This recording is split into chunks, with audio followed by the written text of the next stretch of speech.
Hello guys, welcome to football দুনিয়া। আরও একটা নতুন এপিসোডে সবাইকে স্বাগত।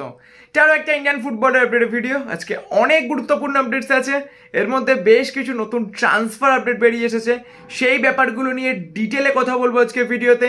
এছাড়াও কালকে আইএফএতে কলকাতা লিগ নিয়ে একটা খুব ইম্পর্টেন্ট মিটিং ছিল, তো সেই মিটিংয়ে কী কী সিদ্ধান্ত নেওয়া হলো সেই ব্যাপারেও তোমাদেরকে বলবো। এবং অবশ্যই ইস্টবেঙ্গলের ইনভেস্টার ইস্যু এখন কোন দিকে মোড় নিতে চলেছে সেই ব্যাপারটা নিয়ে আলোচনা করবো আজকে ভিডিওতে। তো পুরো ভিডিওটা দেখো, খুব কিন্তু একটা ইন্টারেস্টিং ভিডিওতে চলেছে। কিন্তু তার আগে তোমাদেরকে একটা ছোট্ট রিকোয়েস্ট করব, যারা এখনো পর্যন্ত আমার চ্যানেলটা সাবস্ক্রাইব করোনি, যদি আমার ভিডিও ভালো লাগে তাহলে প্লিজ চ্যানেলটা সাবস্ক্রাইব করে দিও।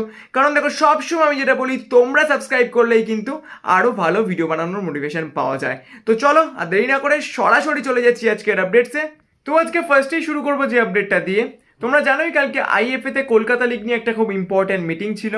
সেই মিটিংয়ের পরে আইএফএর তরফ থেকে যেটা জানানো হয়েছে, এই মরশুমে কলকাতা লিগ 18ই আগস্ট থেকে শুরু হতে চলেছে এবং খুব সম্ভবত 2রা আগস্ট কলকাতা লিগের ফিক্সচার প্রকাশ করতে চলেছে আইএফএ। তবে সব থেকে যেটা বড় আপডেট, এই ফিক্সচারে কিন্তু এটিকে মোহনবাগান এবং এসসি ইস্ট বেঙ্গল দুটো দলকেই রাখতে চলেছে আইএফএ, এমনটাই কালকে জানানো হয়েছে আইএফএর তরফ থেকে।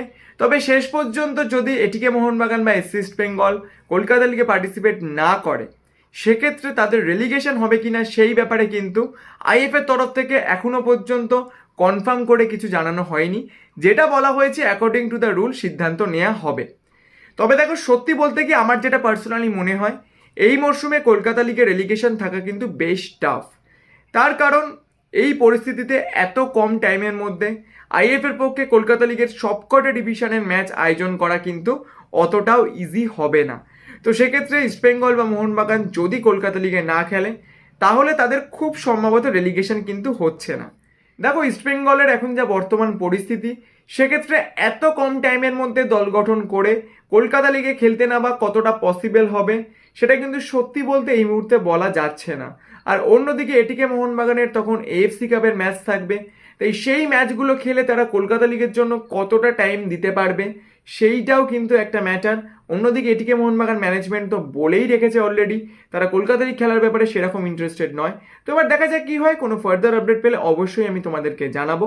তো এবার আমি চলে আসছি ট্রান্সফার আপডেটগুলোতে। প্রথমেই আমি যে প্লেয়ারটার ব্যাপারে আসবো, জবি জাস্টিন। জবি জাস্টিনকে এটিকে মোহনবাগান রিলিজ করে দিয়েছে এবং এখনো পর্যন্ত যেটা লেটেস্ট আপডেট, একটা মিউচুয়াল কন্ট্রাক্ট টার্মিনেশনই হয়েছে এটিকে মোহনবাগানের সঙ্গে জবি জাস্টিনের। তো সেক্ষেত্রে এখন জবি জাস্টিন ফ্রি প্লেয়ার, তিনি যে কোনো টিমেই যোগ দিতে পারেন। এবং সব থেকে বড় কথা, জবি জাস্টিনকে পেতে কোনো টিমকেই এটিকে মোহনবাগানকে আর ট্রান্সফার ফি দিতে হবে না। তো এবার প্রশ্ন হচ্ছে, জবি জাস্টিন কোন দলে যেতে পারে? তো দেখো, কেরালা ব্লাস্টার্সের কথা একসময় প্রবলভাবে শোনা গেলেও জবি জাস্টিন যে শেষ পর্যন্ত কেরালা ব্লাস্টার্সে যাচ্ছেন না, সেটা কিন্তু কালকে মার্কাসের টুইট থেকেই পরিষ্কার হয়ে গেছে। তো দেখো, এর পেছনেও কিন্তু একটা কারণ আছে। এটিকে মোহনবাগান কোনো ফুটবলারকে অত ইজিলি কেরালা ব্লাস্টার্সের জন্য ছাড়বে না। তার কারণ অবশ্যই নাওরেমকে নিয়ে এটিকে মোহনবাগানের সঙ্গে কেরালা ব্লাস্টার্সের পুরনো সংঘাত। তো এই মুহূর্তে যেটা লেটেস্ট আপডেট, জবি জাস্টিনের দুটো ক্লাবে যাওয়ার সম্ভাবনা সব থেকে বেশি। একটা হচ্ছে নর্থ ইস্ট ইউনাইটেড এফসি আর একটা হচ্ছে চেন্নাইন এফসি। তবে সব দিক যদি বিবেচনা করে দেখা যায়, তবে নর্থ ইস্টের পাল্লাই কিন্তু একটু হলেও ভারী আছে।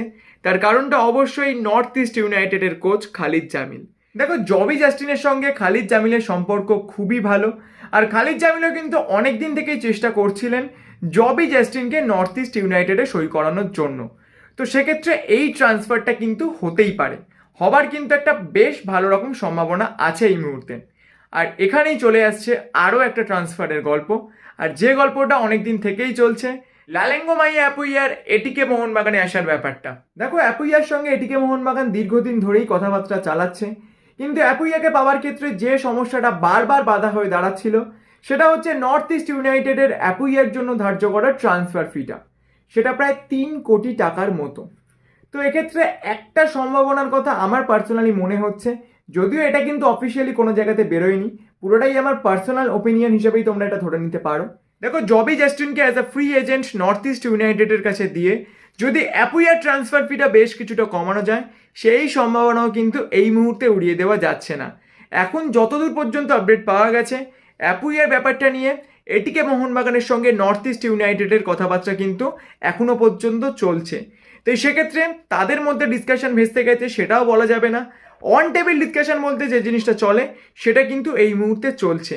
তো এক্ষেত্রে আমার মনে হয় জবি জাস্টিনের কন্ট্রাক্টটা এইভাবে মিউচুয়ালি টার্মিনেট করা, এটা কিন্তু বেশ বড়সড় একটা ইঙ্গিতই বহন করছে। তো এবার দেখা যায় কি হয়, লেটস সি। কোনো ফার্দার আপডেট পেলে অবশ্যই আমি তোমাদেরকে জানাবো। তবে জবি জাস্টিনকে দিয়ে যদি অ্যাপুইয়ার জন্য বেশ কিছুটা কম ট্রান্সফার ফি নর্থ ইস্ট ইউনাইটেডকে দিয়ে এটিকে মোহনবাগান অ্যাপুইয়াকে সাইন করাতে পারে, সেটা কিন্তু আমার মনে হয় এটিকে মোহনবাগানের জন্য বেশ ভালো একটা ডিল হতে চলেছে। তো এবার দেখা যাক কি হয়, এইদিকে আমাদের নজর থাকবে। এবার আমি চলে আসছি পরের ট্রান্সফার আপডেটটায়। কোল আলেকজান্ডার গত মরশুমে উড়িষ্যা এফসির হয়ে বেশ ভালো ফুটবল খেলেছিলেন, যেটা মনে করা হয়েছিল উড়িষ্যা এফসি আগের মরশুমের বিদেশিদের মধ্যে থেকে শুধুমাত্র কোল আলেকজান্ডারকেই এই মরশুমের জন্যেও রেখে দিতে পারে, কিন্তু সেটা শেষ পর্যন্ত হচ্ছে না। একটু আগে উড়িষ্যা এফসি তরফ থেকে একটা অফিসিয়াল নিউজ জানানো হয়েছে, সেখানে বলা হয়েছে উড়িষ্যা এফসি কোল আলেকজান্ডারের সঙ্গে মিউচুয়ালি কন্ট্রাক্ট টার্মিনেট করেছে। 32 বছর বয়সী এই সাউথ আফ্রিকান অ্যাটাকিং মিডফিল্ডার যোগ দিতে চলেছেন সাউথ আফ্রিকার one of the best club Kaizer Chiefs এফসিতে। এবং এখানেও কিন্তু আরও একটা মজার ব্যাপার আছে, এই কাইজার শেফ এফসির কোচ হচ্ছেন স্টুয়ার্ট ব্যাক্সটার, যিনি গত মরশুমে উড়িষ্যা এফসিরও কোচ ছিলেন। তো এটা কিন্তু এই মুহূর্তে একদম কনফার্ম আপডেট, উড়িষ্যা এফসির জার্সি গায়ে পরের মরশুমে কোল আলেকজান্ডারকে আর আইএসএল এ খেলতে দেখা যাবে না। তো এরপরে আমি চলে আসছি উড়িষ্যা এফসির একজন নতুন বিদেশির ব্যাপারে।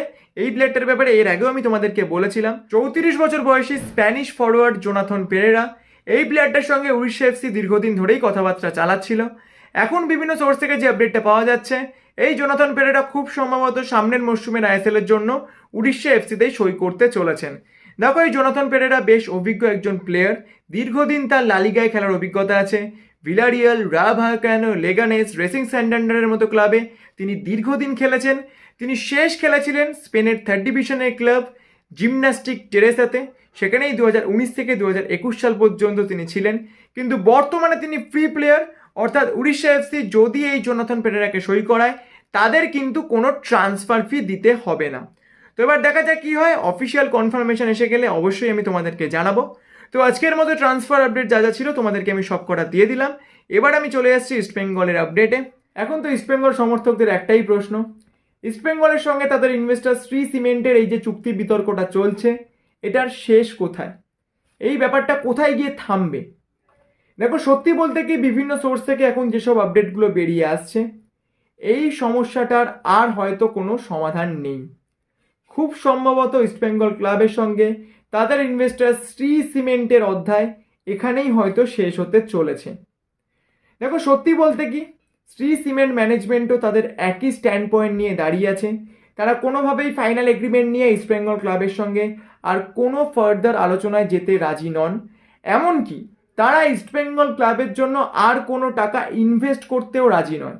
এই যে ব্যাপারগুলো চলছে, এর ফলে তারা মনে করছে তাদের ব্র্যান্ড ভ্যালু বেশ কিছুটা ড্যামেজ হচ্ছে। তো সেক্ষেত্রে তারা কিন্তু আর ইস্টবেঙ্গলে বিনিয়োগ করার ব্যাপারে সেরকমভাবে ইন্টারেস্টেড নয়। আর অন্যদিকে ইস্টবেঙ্গল কর্তারাও কোনোভাবেই কিন্তু ফাইনাল এগ্রিমেন্টে সই করবেন না, এবং তাদের এই বক্তব্যকে কিন্তু বিভিন্ন মহল থেকেই সমর্থন জানানো হয়েছে। যে সমস্ত প্রাক্তন প্লেয়ার, প্রাক্তন ফুটবলারদেরকে ইস্টবেঙ্গল ক্লাবে আমন্ত্রণ জানানো হয়েছিল ফাইনাল এগ্রিমেন্টটা দেখার জন্য, তারা কিন্তু প্রত্যেকেই একই কথা বলেছেন, টার্ম শিটের সঙ্গে ফাইনাল এগ্রিমেন্টের বেশ কিছুটা তফাৎ আছে। আর মূল সমস্যা মূলত দুটো পয়েন্টকে কেন্দ্র করে, যেটা আমি বারবার তোমাদেরকে বলেছি। একটা হচ্ছে এক্সিট ক্লজ, সেখানে পুরোটাই নাকি ইনভেস্টরের পক্ষেই বলা হয়েছে। আর সেকেন্ড হচ্ছে ইস্টবেঙ্গল ক্লাবে ঢুকতে গেলে সদস্য সমর্থকদের শ্রী সিমেন্টের কাছ থেকে অনুমতি নিতে হবে। এই ব্যাপারগুলো কোনোভাবেই তারা সমর্থন জানাচ্ছেন না। তো কালকে মিটিংয়ের পরে ইস্টবেঙ্গল ক্লাবের তরফ থেকে যে প্রেস রিলিজটা দেওয়া হয়েছে, সেখানে সই করেছেন ইস্টবেঙ্গলের দুজন প্রাক্তন ফুটবলার সুকুমার সমাজপতি এবং চন্দন ব্যানার্জি। তারা যেটা বলেছেন, 26শে জুলাই বিকেল 3টের সময় ইস্টবেঙ্গলের সমস্ত প্রাক্তন খেলোয়াড়দেরকে ক্লাবে আসার জন্য অনুরোধ করা হয়েছে। সেখানেই সবার সামনে ফাইনাল এগ্রিমেন্টটা নিয়ে ডিটেলে আলোচনা করা হবে। তারপরে ইস্টবেঙ্গল ক্লাব ঠিক করবে পরবর্তী কী স্টেপ নেওয়া হবে। প্রাক্তন খেলোয়াড়দের তরফ থেকে আরও একটা কথা এখানে বলা হয়েছে, তারা মুখ্যমন্ত্রী মমতা বন্দ্যোপাধ্যায়ের কাছে অনুরোধ জানাবে যাতে তিনি কিছুটা সময় বার করেন এই ব্যাপারটা নিয়ে তাদের সঙ্গে আলোচনার জন্য। দেখো, সত্যি কথা বলতে কি এইসবের মধ্যে ইস্টবেঙ্গল ক্লাবে নতুন ইনভেস্টর আসার সম্ভাবনাই কিন্তু দিন দিন বাড়ছে। আর এই সম্ভাবনাটাই আরও জোরালো হতে শুরু করেছে গত বুধবারের পর থেকে।